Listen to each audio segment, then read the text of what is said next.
Everyone. Thanks for joining today. My name is Andy and I'm with Rustici Software. The product we're going to be talking about today is our content controller solution specifically. But before I get into the details of the actual solution, I want to talk about some of the reasons why some organizations, our customers, come to us for this particular solution. Primarily, it's about helping them implement and develop a content distribution strategy.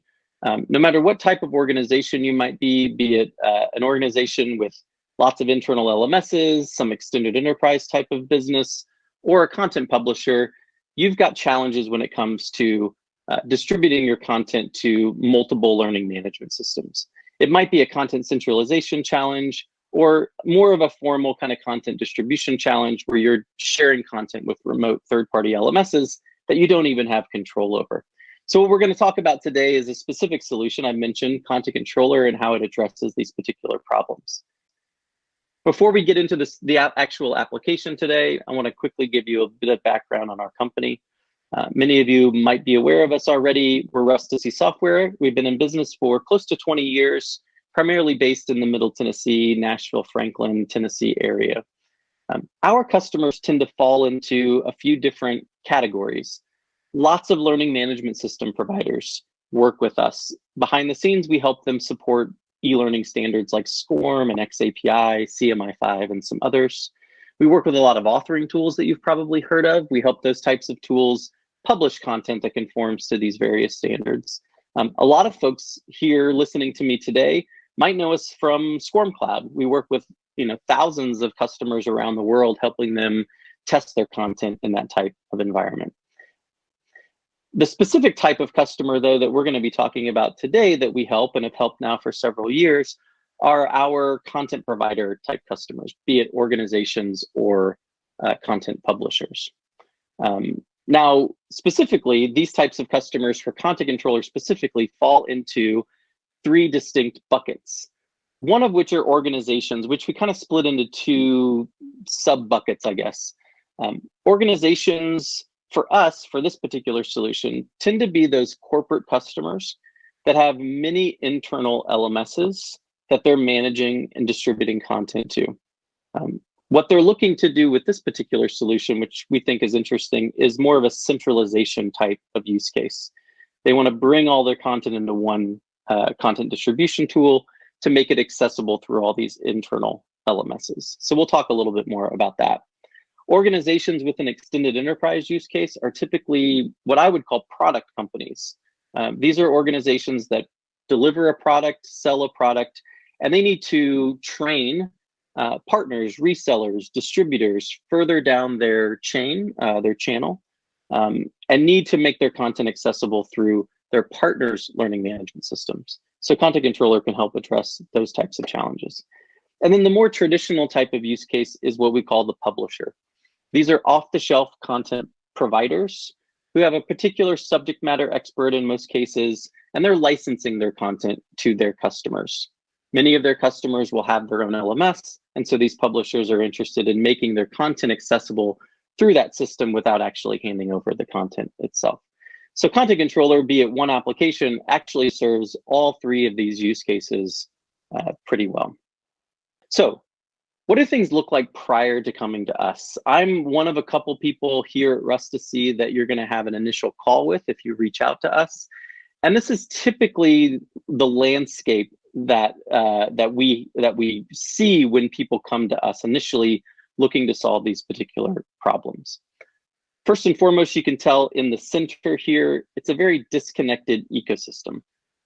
If I'm a content provider, either an organization or a publisher, normally when they come to us initially, they're having to put their content in all these separate systems. So for organizations and for publishers as well, multiple copies of their courses live in multiple LMSs. If you're an organization, that might be internal systems where you have copies of your content living in all these internal LMSs. Extended enterprise, you're actually handing over your content to your extended enterprise partners so that they can deploy the content in their own LMS. For publishers, they're handing over their intellectual property to customers, which can be kind of a scary thing if your whole business is around licensing your content. This leads us into some additional challenges, both for organizations and publishers. There's no way to turn off access to your content when you're working with this type of content distribution strategy. Less important for the internal organization use case, becomes more important when you have the extended enterprise use case. If that relationship ends, it would be nice to be able to turn off access to the content remotely. Especially for publishers, they want to be able to enforce their licenses. They have a hard time putting in place a recurring revenue model, enforcing licenses when they're handing over their content to the customer to deploy in their own LMS. As you can imagine, if you're listening to this and you fall into one of these category of customers, version control, updating content can be a huge hassle no matter who you are, either an organization or a publisher. And then, the last bit, maybe not the last, but one of the last bits is around content centralization or reporting centralization. So with this type of distribution model, you're reliant upon the LMS provider, the LMS admin to provide you with some insights about how your content is being used in that system. And so there's no centralized reporting. There's very difficult to, for our customers in this type of distribution strategy to have any visibility into how their content's being used in these third-party systems. So how does Content Controller address these issues? So after our application is implemented and deployed by our customers, it turns into a single master content library. Centrally hosted, all of the content that they need to make available to any third-party LMS is hosted within the Content Controller solution. This helps then introduce the ability to control access. So either that's through enforcing licenses, making sure that a content publisher's customers don't have the ability to access their content beyond the scope of a license. For an extended enterprise use case, it's about turning off access when that relationship ends. Having this central single master library also makes versioning and updates a whole lot easier than in the distributed model. You make those updates to one application, to the content being stored within Content Controller. Now, any LMS in the world that has access to that content will automatically get access to the updated version. Nothing new needs to be redistributed or replaced in any of the LMSs where your content is being shared. Also, once we bring this content into one central application, centralized reporting becomes possible. Content Controller gets to collect all of the data that all the content is generating. Our customers get to access that data within Content Controller's reports and have options for exporting that data as well. And then one of the most important things that we think, given our history in the space, is around having world-class standard support. Many of you know the challenges of working with lots of different LMSs and their specific implementations of SCORM. A lot of those problems start to go away when you centralize content into Content Controller. Content Controller is going to be the primary player involved with launching and tracking the content. We're reliant a little bit on the third-party LMS standard support, but not nearly as much as if you were deploying the content directly from that service. So a lot of your issues around standards tend to go away when you have this centralized approach using a tool like Content Controller. Okay, so let's take a look at the application itself. We'll do a quick walkthrough of the solution from content to deployment, and then we'll come in and wrap things up on the presentation side. Okay, so this is the Content Controller application. We're going to start in the Content tab. As I mentioned previously, what we're building here is a single master library of our customers' content. So first and foremost, you need to add your content to Content Controller. When we first onboard a customer, we actually have a bulk upload tool that will assist you with to get the vast majority of your content initially loaded into the system. But once you're using the application and you're developing more content, you're going to have the ability to import that content directly through the application. What you'll find when you hit the Add button in the Content tab is that we support a bunch of different e-learning standards. You can choose to publish your content to any version of SCORM. Your content can be AICC conformant, XAPI, or CMI5 conformant. The important thing to note about the standards that you publish your content to is that those are not dependent upon the standards that the third-party LMS supports. So a lot of our customers actually end up publishing their content as XAPI or perhaps CMI5 content. They might publish it as SCORM 2004, third or fourth edition, with the purpose of getting as much insight and data back into Content Controller as they can possibly get for their content. I'll show you in just a bit how we can still make, let's say, XAPI conformant content launchable through a SCORM 1.2 LMS. So we're decoupling your standards decisions for your content from the standards that a third-party LMS supports that you need to share your content with. In addition to standards-based content, we also support a few different file formats. So you can import PDFs, MP3s, and MP4s directly into Content Controller. You can share that content easily with a third-party LMS using standards like SCORM and AICC. And then the nice thing about Content Controller is that we're going to automatically track the utilization of MP3s, PDFs, and MP4s using XAPI and CMI5 under the hood. This way, you also get visibility into how users are interacting with this type of content, and we get to share that data with the third-party LMS as well. So get your content into Content Controller. From here, we have some tools that help you organize content in different ways through a foldering system. So totally customize your content tab in whatever way it makes sense for you to organize your content. From here, once your content is imported, the next step is going to be creating accounts. So an account within this application is equal to an organization that you are sharing the content with. So any customer or partner that you need to share your content with to access through a third-party LMS that they are using, you'll want to have their own account within Content Controller. If that's the organization use case where it's internal learning management systems, you'll probably just have an account for each LMS, and this lets us segment reporting within Content Controller for you. It also helps with some versioning and things like that. If you're the extended enterprise use case, then each partner, reseller, distributor that has an LMS that you need to share your content with will need its own account within Content Controller. If you're the content publisher use case, these will be customers. Any customer that you're licensing your content to, you're going to want to create its own account within Content Controller. The reason for that is that from an extended enterprise and content publisher use case perspective, this is where we're going to be applying licensing limits and licensing control, access control essentially, to each account. So however you have organized your relationship with that reseller, extended enterprise partner, or that content customer, we want you to reflect that within the account for Content Controller so that we know how to automatically control access to your content for each and every account that you have in the system.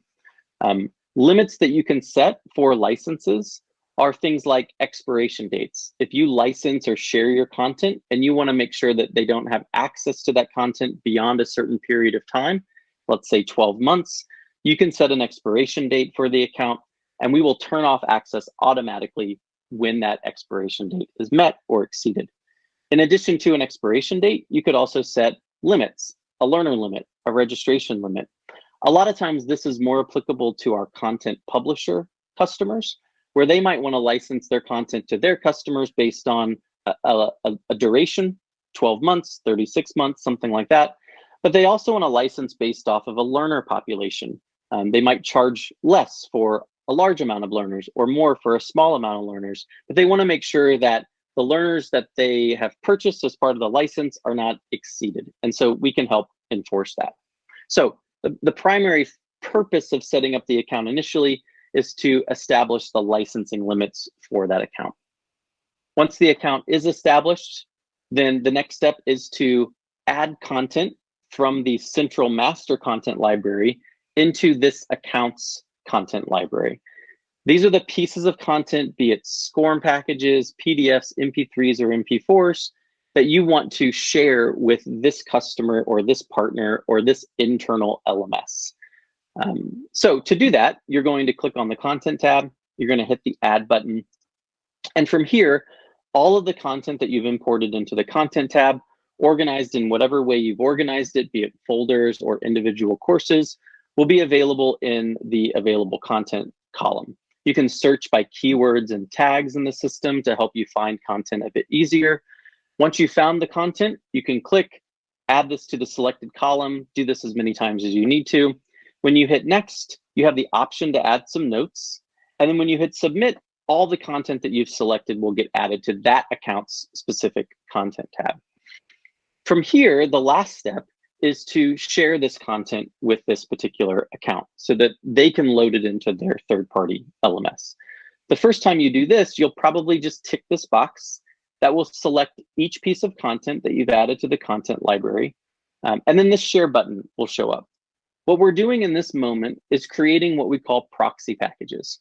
In order to make your content that's hosted inside of Content Controller accessible through that third-party LMS, is to generate standards-based proxy packages for your content that can be easily imported and launched from the third-party LMS. So we have a variety of different standards that we support as your proxy package output. Again, the proxy package does not contain your content. It is simply representative of a piece of content, and it conforms to one of the standards that you select from this drop-down menu. In our experience, and I'm sure this is the same for you, most LMSs in the world simply want SCORM 1.2 conformant packages. So you can select SCORM 1.2 from this dropdown. If it's some other standard that is applicable for the LMS, we have a variety of options that you can see here. In this particular case, I'll simply select SCORM 1.2. When you hit Get Link, what we're going to be doing in the background is generating a download link. So there's a couple ways to share these proxy packages with the third-party LMS. One is to simply download those yourself. I'll do that here so that I can show you what this looks like when we launch from a third-party learning system. This will download all of the proxy packages to your machine. And then from there, you can share them via your favorite file sharing service, Dropbox, Box.com, whatever that might be, secure FTP. Alternatively, you can copy this download link, pop it into an email, post it in some communication forum, some Slack channel that you might have. And then whenever somebody clicks that link, all of the proxy packages will download to that person's machine, and from there can be imported into the LMS. For sake of demonstrations, again, I wanted to download those onto my machine so that first I can show you what these proxy packages look like. And then we can take a look at one of these packages launching from a third-party learning system. So here's the package that I just downloaded. From here, you can actually see all of the individual proxy packages that exist within this parent zip file. These are all SCORM 1.2 packages. Each one of these represents a specific piece of content that I added to the Acme Inc. content library. There are no special instructions to provide the third-party LMS admin because all of these are simply SCORM 1.2 files in this example. So they just take each one of these files, import it into their LMS. From there, they can assign it to their learners, and learners can start consuming your content from that third-party system. However, none of these packages, again, contain your content. The content remains secure within the Content Controller application. These are simply redirect or representative files of a piece of content that we're hosting in Content Controller for you. So what does this look like from a third-party learning system? To show you that, I'm going to log into my SCORM Cloud account. Now, for folks that know SCORM Cloud, this is a training delivery system. It's a testing tool. In this particular scenario, think of SCORM Cloud like any LMS that a partner or customer of yours might be using. Perhaps this is SumTotal or Workday or Blackboard, for example. As an LMS administrator, I'm going to take those SCORM proxy packages that were provided to me by the Content Controller customer, and I'm going to load those into my learning management system. So I'm going to take this one first example, the golf course, hit open and import this into my LMS. One of the really nice things about working with these proxy packages on the LMS side of things is that these are very lightweight packages. Each one is about 10 to 14 kilobytes in size. So you can see this imported very quickly into the learning system. From there, the LMS administrator or whomever is managing things on the LMS side will assign your courses or content to their users. Then as an end user, as a learner, I'm going to log into the LMS and I'm going to come upon a page in the LMS where I can launch one of your courses, one of your pieces of content. So we represent this in SCORM Cloud like this. There's a launch button. What's going to happen here is that the LMS, in most cases, will open up a new window. This is how most LMSs launch into a SCORM package. Inside of that new window, we will load your content off of the content controller servers. This enables us to be the player, technically, in this window, so that as the learner is making progress through the course data, be it an XAPI package or a SCORM package, is going to first be delivered into the content controller database. Then, as data is flowing into content controller, we will automatically share that data back into the third-party LMS. It's important for that LMS to have a record of completion, of pass or fail, of a score, of total time, things like that. So as a user, I'm going to get to a page where either I've completed the course or I might choose to exit it. Maybe I'm not ready to take this assessment right now. That LMS window that contains the player and the content will go away, and the user will end up back on a page within the LMS, typically to some result view. How did I do from a completion perspective, from a pass, fail, score, total time? What page they end up on the LMS is totally up to that LMS. But here you can see in SCORM Cloud receives some information about Andy's launch of the golf course. I failed it because I didn't complete it in this particular case. I didn't generate a score, so that's left unknown. And I spent about 57 seconds in the course. Had I completed it, had I generated a score, Content Controller would share that information automatically with the third-party LMS. Inside of Content Controller, we're also going to be storing that information. So in the reports section, you're going to be able to see all of the utilization of your content across every account that you've shared that content with. Before we get into the course reporting, the content reporting, the first tab is going to show us things like licensing limits and how close certain accounts are to reaching those limits. The next tab over is the course tab. This is where you're going to be able to look at individual pieces of content and see an aggregated view of the data that we're collecting across all the accounts that you've shared this content with. So this is a giant funnel. We're collecting data from all the different accounts, all the different launches, in this case of the All About Golf course, and funneling it into this one summary view. So from our customer side, they can see how many total users or learners have accessed this course, what percentage of that population is currently in progress, what are the completion percentages versus incomplete, the pass fails, the average scores, score distribution, as well as some time information. So the minimum time it took a user to complete it, the maximum, and then we average those. The next tab over within the course summary report is the questions tab. Now this will only be populated if your content is generating what are called interactions. So the answers to questions on a quiz or an assessment. If your content is generating that type of data, we will capture that within Content Controller and show the questions within the questions tab. So you'll be able to see things like the question, the answers that were provided as part of that question, and then the breakdown of the users that answered that question in the various ways. From there, further to the right, we'll come back into the Learner tab. This is where you'll go within Content Controller to narrow in on a particular account. So I'll select Acme Inc. in this case. And then from there, you can select one or more courses to get, again, a narrowed view of this particular course's data with respect to a specific account. So we'll take another look at the golf course. The type of data that we're looking at is going to look similar to the course summary view, but again, it's going to be specifically for Acme Inc. in this case. So completions is pass fails, scores, average time. The reason this particular report is called the Learner report is that we are collecting all of the learner data and showing it down here in the learner table. So as these proxy packages are being launched from third-party LMSs, those LMSs are going to share with Content Controller a learner ID for the user, as well as a first and last name.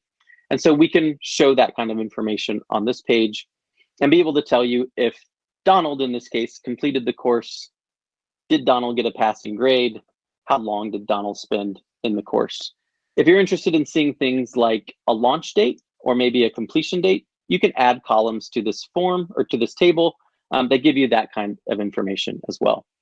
If I want to drill down into a specific user, I can click their learner ID, and now I'm just looking at Donald's card, his learner card, and how he compares to the average time and score of other learners within this particular account. What were Donald's individual answers on that quiz or assessment? So lots of useful reports that we're collecting within Content Controller that our customers have direct access to, that they wouldn't have access to if they were just simply handing their content over to be launched from the third party. Before I leave the application, I want to come back quickly into the Content tab and talk about the versioning capabilities of the tool.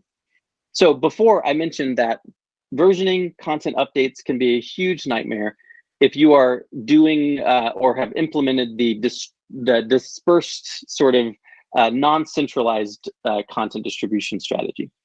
With Content Controller, because we have a single copy of each course living in this tool, it becomes very easy to update content and make that updated content accessible through any third-party LMS that already has a proxy package for that content. You simply make the updates, the new version, using your authoring tool of choice. You find the piece of content in Content Controller, search or find it in the list, click that course, hit the version button, upload the updated course package to Content Controller here. You can then add any sort of notes that you want about what changed between versions, so you can have a nice change log in the system. Ultimately, once you make this the active version in Content Controller, any third-party LMS that already has a proxy package for this course will automatically get access to this updated version. You can also tell Content Controller what you would like to do with learners that are in progress with the old version. You might want to keep those learners on the old version, while any new learner would get access to the updated version of the course. So that decision is yours as you're adding the content and making the new active version of the course in the system. Now, there's lots of other features that I don't have time to touch on today. Things like handling content offered in multiple languages, bundles, other things like that. Please reach out to me if you're interested in a more comprehensive demo of the application, and I'll be happy to talk through all of the other features, answer any questions that you have. I've mentioned different types of organizations and publishers that are using Content Controller, both as organizations for the internal use case, as well as extended enterprise and some content publishers as well. Here's a handful of some of the customers that we're working with that are kind enough to let us share their information with folks that we talk to about the solution. We'd love to see your logo show up on this page at some point in time. Okay, so before we wrap up things today, a couple of use cases or case studies that I think are interesting to share to kind of illustrate how we're helping types of organizations with this particular solution. Valvoline is a great example of an extended enterprise use case for Content Controller. As you can imagine, Valvoline sells their products into lots of different automotive retail locations, be it AutoZone, tire discounters, Napa, and they need to be able to train the employees at those retail locations on how to sell their products, how to answer questions about their products, in some cases, how to use their products. It's important for them, though, for Valvoline, to not have to hand over their content to these partners. They want to be able to control that content, to more easily update things, so their partners always have the most up-to-date version. And if a relationship ever ended with a partner of theirs, make sure that their content is protected and no longer accessible after that relationship ends. For a little bit more information on this case study and the next case study that I share with you, you can come to rusticysoftware.com, click on the resources section, and be able to see sort of the full case study results for Valvoline. The same would be true for the SANS Institute. SANS is our oldest Content Controller. They're customer number one for this particular application. And they are a great case study on the content publisher use case. They have a rather large library. Most of their courses are offered in a bunch of different languages. Again, this gets into some of the multi-language support that the application has. Part of their big challenge was around the time it took to version or update content. It was a huge cost to their business to handle the updates and versioning of their content across all these disparate LMSs. And Content Controller, as you can see here, has drastically reduced the amount of time that they spend on updating their content, and therefore brought the cost related to that way down. So again, great case study for the content publisher use case. You can see more about that on rusticysoftware.com. Okay, so the big question that I get asked on every single call that I have with folks out there interested in this tool is, how do we charge for the application and what does the pricing model look like? So we'll go ahead and address kind of some high level details here. Content Controller is an annual license. And that fee that we charge on an annual basis is going to depend on the total number of unique learners that access your content via the Content Controller proxy packages or LTI credentials. SANS is our oldest content controller. They're customer number one for this particular application. And they are a great case study on the content publisher use case. They have a rather large library. Most of their courses are offered in a bunch of different languages. Again, this gets into some of the multi-language support that the application has. Part of their big challenge was around the time it took to version or update content. It was a huge cost to their business to handle the updates and versioning of their content across all these disparate LMSs. And Content Controller, as you can see here, has drastically reduced the amount of time that they spend on updating their content, and therefore brought the cost related to that way down. So again, great case study for the content publisher use case. You can see more about that on rusticysoftware.com. Okay, so the big question that I get asked on every single call that I have with folks out there interested in this tool is, how do we charge for the application and what does the pricing model look like? So we'll go ahead and address kind of some high level details here.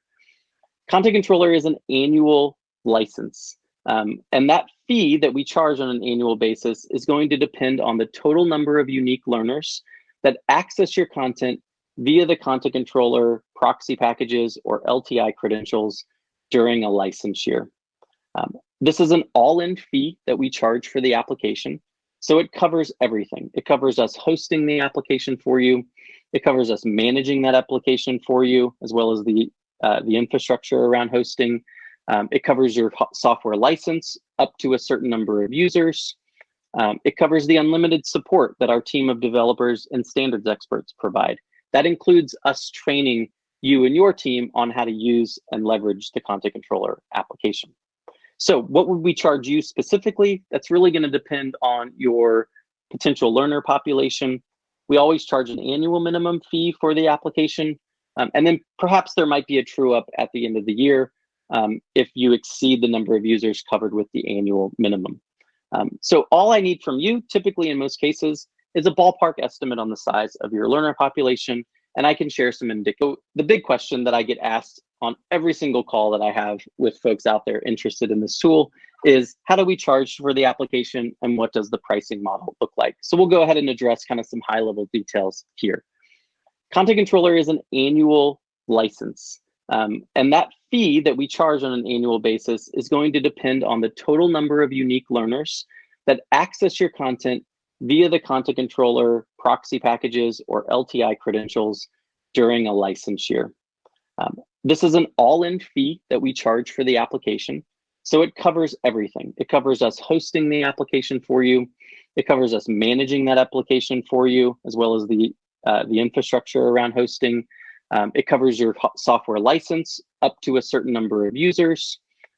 It covers the unlimited support that our team of developers and standards experts provide.